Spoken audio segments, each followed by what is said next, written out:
हरे कृष्णा। सभी को दंडवत प्रणाम। नमो विष्णुपादाय कृष्णपृष्ठाय भूतले श्रीमते भक्ति वेदांत स्वामी इति नामिने नमस्ते सरस्वती देवे गौरवाणी प्रचारिणे निर्विशेष शून्यवादी पाश्चात्य देश तारिणे।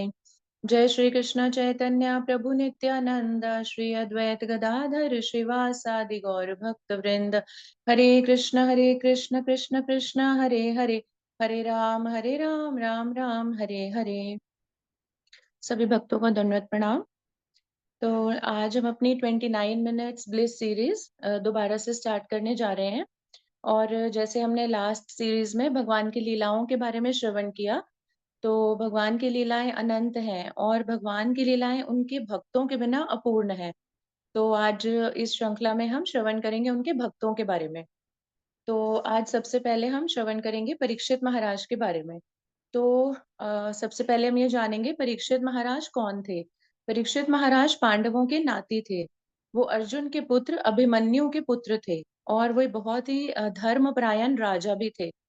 जैसे कि उनके जन्म के समय ही सभी ऋषि मुनियों ने ये भविष्यवाणी कर दी थी कि वे एक बहुत ही प्रबल प्रतापी धार्मिक और हर प्रकार से एक योग्य राजा बनेंगे। तो अब सबसे पहले हम श्रवण करेंगे उनके जन्म के बारे में।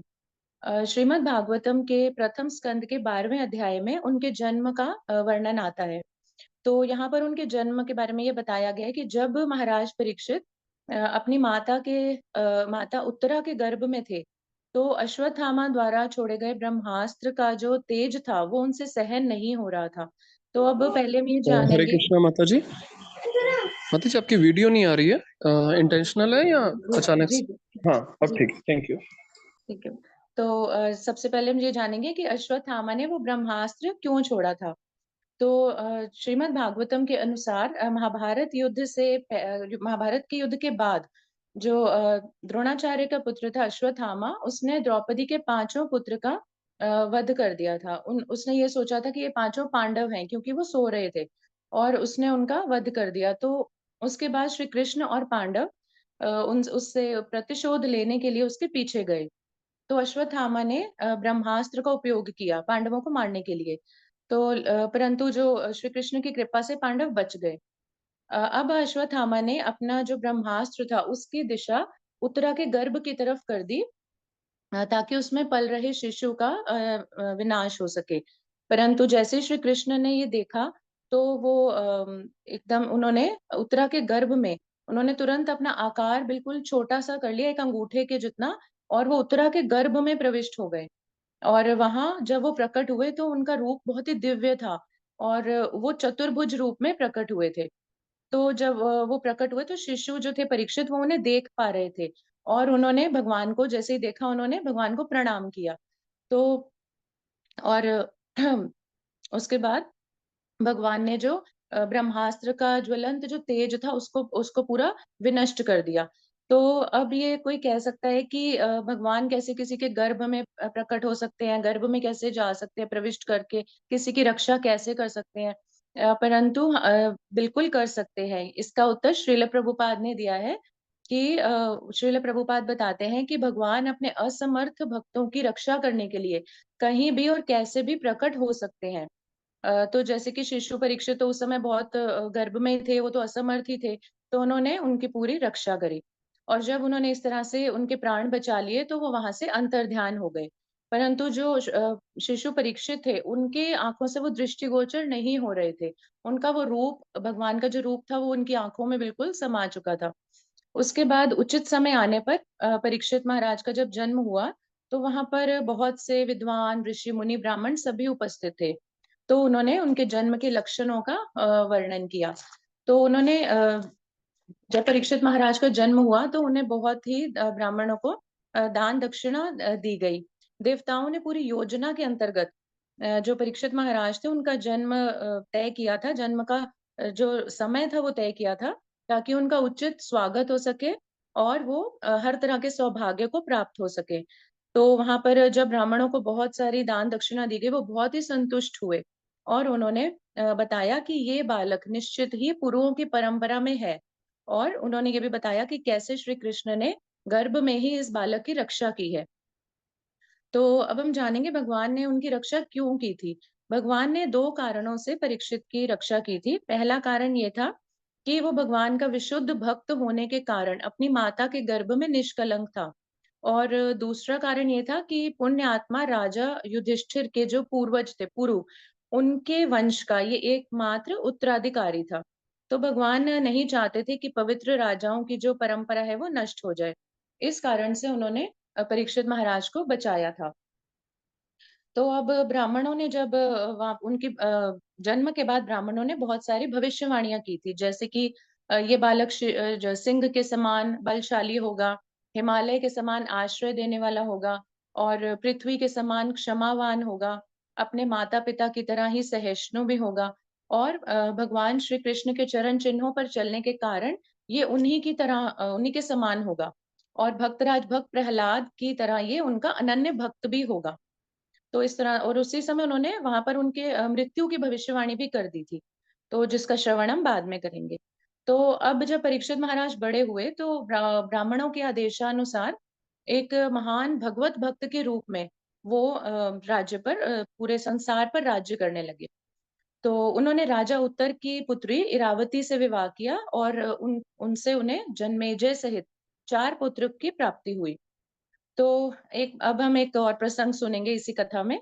एक बार परीक्षित महाराज जब विश्व विजय करने निकले, तो उन्होंने वहाँ पर एक गाय और एक बैल को देखा और एक व्यक्ति को देखा जो बिल्कुल काला शूद्र व्यक्ति था और वो गाय और बैल के पैरों पर बहुत ज़ोर से प्रहार कर रहा था। तो उस बैल के 3 पाँव टूटे हुए थे और वो एक पैर पर भी बहुत लड़खड़ाकर चल रहा था।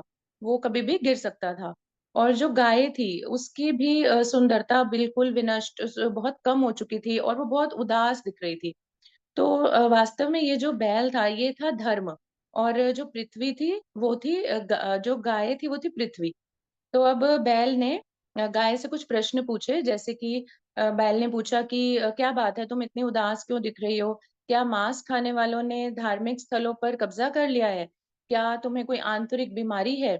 क्या तुम्हारे सगे संबंधी तुमसे दूर हो चुके हैं? या क्या विद्या अनैतिक लोगों के हाथ में पड़ गई है? तो ये सब प्रश्न जो है ये प्रश्न इसलिए पूछे बैल ने क्योंकि गाय की स्थिति बहुत ही अ, उदासीन लग रही थी क्योंकि जब ये सब लक्षण दिखते हैं तो पृथ्वी की जो स्थिति होती है वो बहुत ही उसकी जो सुंदरता है वो क्षीण हो जाती है। तो इसीलिए बैल ने ये प्रश्न पूछे थे। तो अब जब परीक्षित महाराज ने देखा वो काला शूद्र व्यक्ति वो कलयुग का स्वामी था, जो गाय और बैल के पाँव पर प्रहार कर रहा था। तो राजा परीक्षित ने जब ये देखा तो उन्हें बहुत ही क्रोध आया। उन्होंने ये सोचा कि मेरे राज्य में इतना अधर्म कैसे हो सकता है? एक गाय को कोई कैसे मार सकता है? तो उन्होंने एकदम से अपनी तलवार निकाल ली और उस व्यक्ति को मारने के लिए तैयार हो गए। तो जैसे ही कली ने देखा कि अब तो राजा परीक्षित उसे मार ही डालेंगे, तो उसने तुरंत ही अपने जो राजा का वेश था, वो कलयुग जो व्यक्ति था उसने राजा का वेश धारण किया हुआ था। तो अब उसने अपना राजा का वेश तुरंत ही त्याग दिया और उसने आत्मसमर्पण कर दिया परीक्षित महाराज के सामने। तो जो परीक्षित महाराज थे वो बहुत ही कृपालु सम्राट थे और वो अपने शत्रुओं को भी क्षमा करने वाले थे। तो उन्होंने कलयुग को नहीं मारा और वो दैवी इच्छा से बच गया। परंतु उन्होंने कली को ये कहा कि तुम मेरे राज्य में बिल्कुल नहीं रह सकते क्योंकि तुम अधर्म के मित्र हो। तो उसके बाद कली ने राजा परीक्षित से बोला कि हे धर्म रक्षकों में श्रेष्ठ, कृपया करके मेरे लिए कोई स्थान निश्चित कर दें जहां मैं आपके शासन के संरक्षण में स्थायी रूप से रह सकूं। तो ये याचना सुनने के बाद जो राजा परीक्षित थे उन्होंने कली को ऐसे स्थानों पर रहने की अनुमति दे दी जहां पर मांस खाना और जुआ खेलना और पशुवध होता और शराब पीना और वेश्यावृत्ति होते हो। तो और उन्होंने उसे वहां भी रहने की अनुमति दी जहां पर सोना उपलब्ध हो और सोना यानी कि स्वर्ण, क्योंकि जहां पर स्वर्ण होता है वहां पर मद, काम, ईर्ष्या और असत्य और वैमनस्य ये सभी रहते हैं। तो उसके बाद कलयुग के लिए ये सभी स्थान सुनिश्चित कर दिए गए। तो अभी जैसे हम देखते हैं कि जब इन स्थानों पर जब जो-जो ये काम अभी हमने देखे तो अगर जहाँ भी ये सब होता है, तो वहाँ पर कलयुग का प्रभाव बहुत अधिक होता है। और अगर हम इन सब चीज़ों से बचकर रहेंगे तो हम पर कलयुग का प्रभाव बहुत ही कम होगा या नहीं होगा। तो इसके बाद राजा ने धर्म रूप बैल के जो पाँव थे वे नष्ट हो चुके थे, उन्हें पुनः स्थापित किया और गाय की स्थिति में भी काफ़ी सुधार किए। तो इस तरह से हमने देखा कि कैसे परीक्षित महाराज कलयुग से मिले और उन्हें कैसे उन्होंने रहने का स्थान दिया। तो अब हम जानेंगे कि कैसे एक ब्राह्मण बालक ने परीक्षित महाराज को श्राप दिया था और उसके बाद फिर क्या हुआ। एक बार परीक्षित महाराज वन में शिकार खेलने गए और शिकार के पीछे दौड़ते-दौड़ते वो बहुत थक गए और उन्हें बहुत प्यास लगने लगी। तो जब और वो जंगल में जल ढूँढने लगे। तो अब वो एक उन्होंने वहाँ पर एक कुटिया देखी और वो थी शमीक ऋषि की कुटिया। तो वो उन्होंने बाहर से आवाज़ लगाई, जल के लिए आग्रह किया, परंतु अंदर से कोई आवाज़ नहीं आई। तो अब वो कुटिया में जब उन्होंने प्रवेश किया तो उन्होंने देखा कि वहाँ पर ऋषि ध्यान मग्न है और भक्ति में लीन है। उन्होंने दोबारा से आवाज़ लगाई परंतु फिर से उन्होंने कोई ऋषि ने कोई उत्तर नहीं दिया। तो अब परीक्षित महाराज ने ये सोचा कि उनके मन में ये आया कि ये एक ब्राह्मण है और मैं एक क्षत्रिय हूँ। तो जैसे हम जानते हैं कि जो ब्राह्मण होते हैं उनकी जो स्थिति होती है वो समाज में बहुत ही उच्च स्थान पर होते हैं। तो परीक्षित महाराज को ये लगा कि वो जानबूझकर उनकी उपेक्षा कर रहे हैं और वो जानबूझकर उन्हें उत्तर नहीं दे रहे हैं, परंतु ऐसा नहीं था। राजा परीक्षित की अवहेलना करने का कोई कारण ही नहीं था, क्योंकि एक तो वो राजा थे और वो राजा तो प्रजा के पालनकर्ता होते हैं, भगवान के प्रतिनिधि होते हैं। और जैसे कि राजा परीक्षित तो बहुत ही धर्मपरायण राजा भी थे, वो तो एक कृष्ण भक्त थे। तो अगर ऋषि को ये पता होता कि राजा आए हैं, तो वो कभी भी उनकी उपेक्षा नहीं करते। तो लेकिन परंतु उन्हें ये पता ही नहीं चला कि वहाँ पर राजा आए हैं। और परीक्षित महाराज भी एक वैष्णव थे, उन्हें भी इस तरह का ख़्याल मन में नहीं आना चाहिए था कि ऋषि ने उन्हें जानबूझकर उन्हें उत्तर नहीं दिया। क्योंकि जो एक वैष्णव होते हैं, जो परम भक्त होते हैं, उनके लिए एक शिक्षाष्टकम में महाप्रभु के शिक्षाष्टकम में बोला गया है कि अमानी न मानदेन कीर्तनीय सदा हरि। जैसे हम उनके तीसरे श्लोक में श्रवण करते हैं, तृणादपि सुनीचेन तरोरपि सहिष्णुना अमानिना मानदेन कीर्तनीय सदा हरि। तो राजा परीक्षित में तो ये सारे गुण थे। वो अपने आप को बहुत ही तुच्छ समझते थे, बहुत ही निम्न समझते थे और भगवत भक्त भी थे।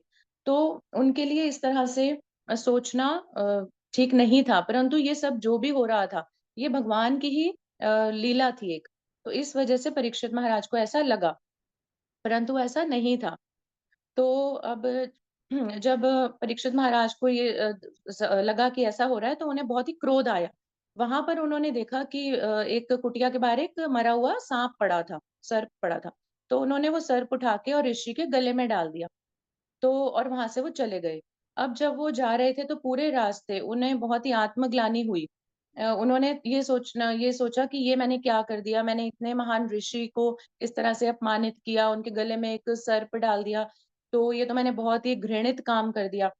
तो इस तरह से वो पूरे रास्ते यही सोच-विचार करते हुए और जब वो अपने राजमहल में पहुँचे, तब भी उनके मन में यही विचार आ रहे थे कि किस तरह से मुझे अपने किए का दंड मिलना चाहिए ताकि मैं ऐसा काम दोबारा से ना करूँ और मुझे अपने कार्य का प्रायश्चित करने का कोई मौका तो मिलना चाहिए।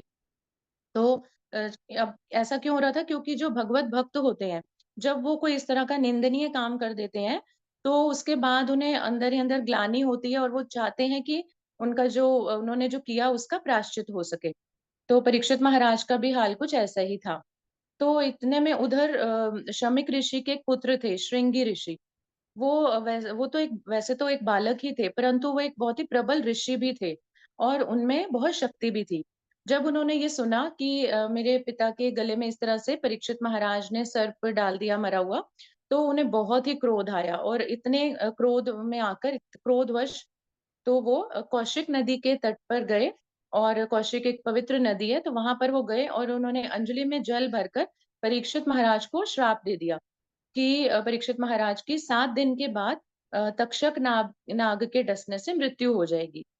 तो इस तरह से उन्होंने बिना सोच-विचार किए हुए एकदम से परीक्षित महाराज को श्राप दे दिया और फिर जब वो अपनी कुटिया में आ रहे थे, तो कहीं न कहीं उन्हें भी अंदर ये लगा कि मैंने कुछ गलत कर दिया है, मुझे इस तरह से नहीं करना चाहिए था। तो अब वो जब कुटिया में आए, तो उन्होंने देखा उनके पिता के गले में सर्प था, पिता अभी भी ध्यानमग्न ही थे, जो ऋषि थे।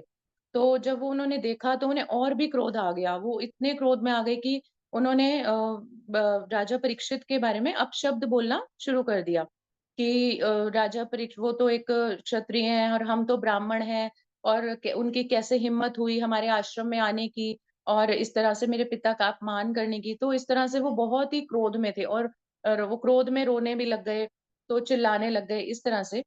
तो जब ये सब बोल रहे थे जो श्रृंगी ऋषि थे, तो तभी से ये शुरू हो गया समाज में कि जो ब्राह्मण थे, वो अपने से जो निम्न जातियाँ बाकी जाति थे, उनको निम्न समझने लग गए। जैसे कि क्षत्रियों को और वैश्यों को और शूद्र को। तो आज भी हम समाज में यही स्थिति देखते हैं कि ब्राह्मण अपने आप को उच्च समझते हैं और बाकी जातियों को निम्न समझा जाता है।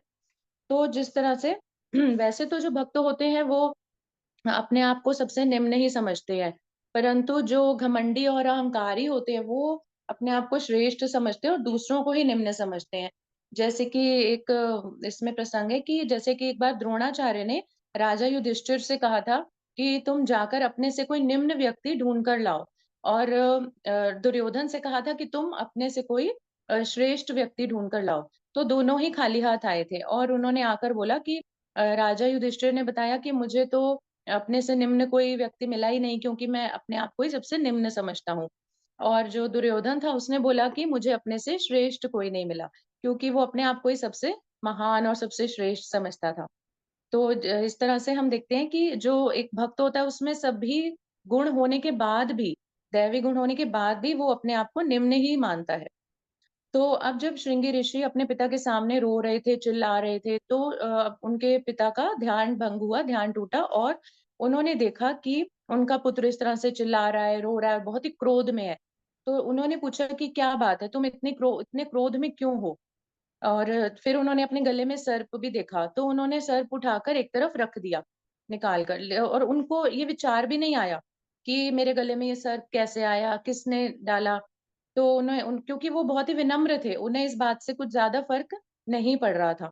तो उन्होंने जब देखा कि अपने पुत्र से पूछा कि क्या बात है? तो उनके पुत्र ने सारी घटना बताई और बताया कि उन्होंने कैसे क्रोधवश जो राजा परीक्षित है उनको श्राप दे दिया है।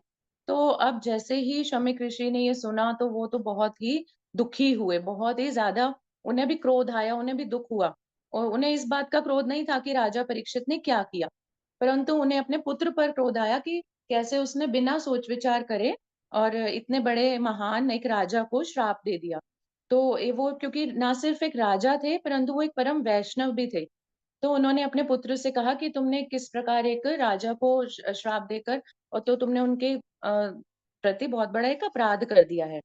तो अब जब उन्होंने उसके बारे में वो बहुत ही चिंतित हो गए कि अब जब उनकी मृत्यु हो जाएगी, तो राज्य का क्या होगा और प्रजा का क्या होगा? क्योंकि वो एक बहुत ही धार्मिक राजा थे, धर्मपरायण थे।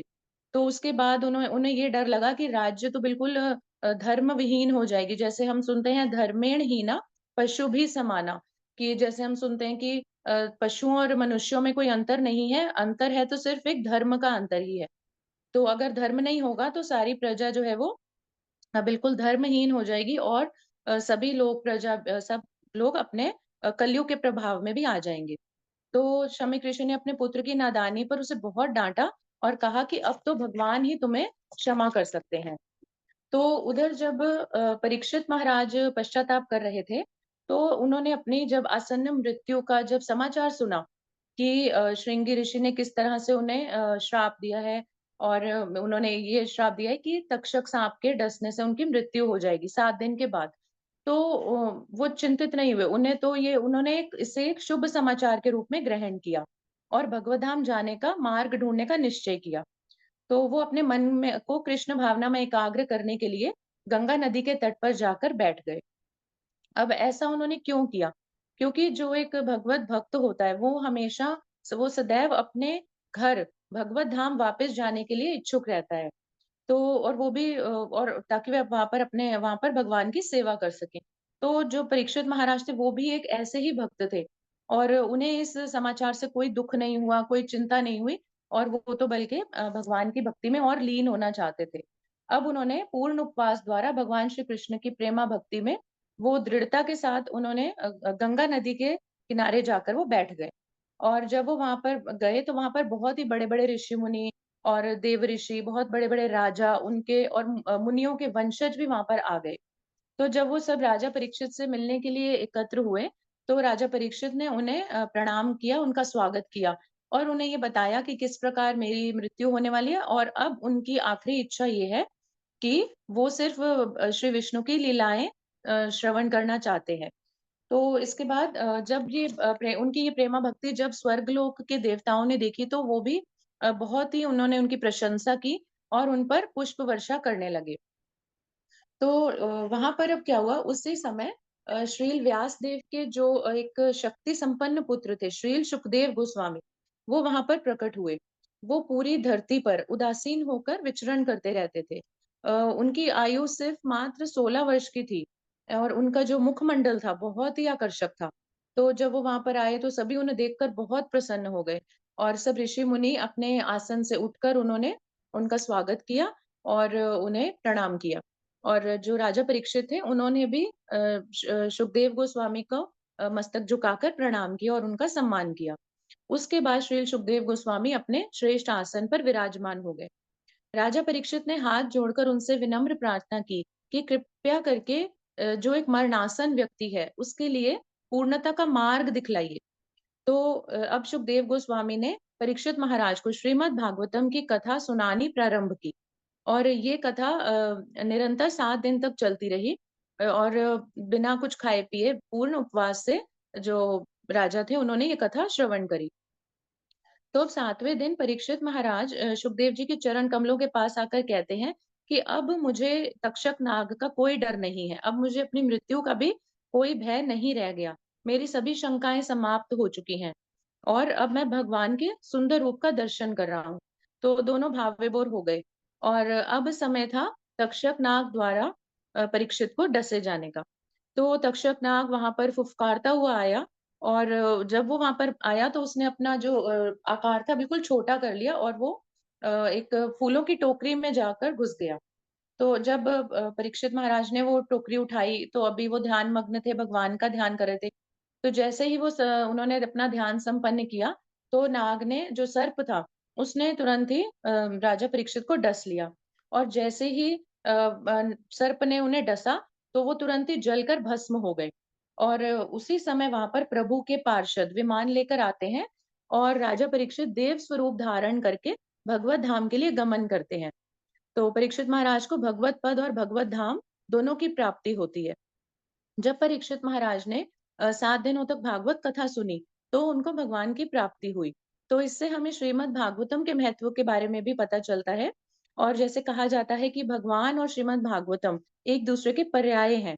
श्रीमद् भागवतम भगवत स्वरूप है और श्रीमद् भागवतम की कथा सुनने से आध्यात्मिक प्रगति भी होती है और भगवान के प्रति हमारी भक्ति भी बढ़ती है। तो इस तरह से हम श्रीमद् भागवतम की एक बहुत ही महान ये हमने महानता सुनी, तो श्रीमद् भागवतम की जय। तो इस प्रकार परीक्षित महाराज की कथा यहीं पर समाप्त होती है। इसमें हमने बहुत से प्रसंग सुने।